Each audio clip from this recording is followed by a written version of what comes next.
আমাদের দেশে মায়েদের কাছে এমন এক সুপার পাওয়ার আছে যা নাসা এবং বড় বড় ডাক্তারদের কাছেও নাই। আপনার মাথা ব্যথা? আম্মু বলবে পেট পরিষ্কার নাই। আপনার হাত ভেঙে গেছে?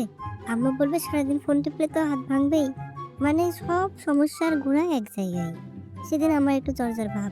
আমি ভাবলাম থার্মোমিটার দিয়ে মেপে প্যারাসিটামল খাবো। কিন্তু আম্মু এসে যা করলো, ভাইরে, আম্মু আমার কপালে হাত দিয়ে 1 সেকেন্ডে ডায়াগনোসিস করে ফেললো। বলল বেশি করে পানি খা আর ফোনটা একটু দূরে রাখ, সব ঠিক হয়ে যাবে। মানে ফোন দূরে রাখলে নাকি টাইফয়েডও ভালো হয়ে যায়। এটা কোনো লজিক ভাই?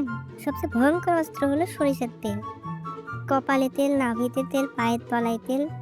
মানে আম্মু আমাকে এমনভাবে তেল মাখাইলো যে আমি বিছানা থেকে পিছলে ফ্লোরে পড়ে যাচ্ছিলাম।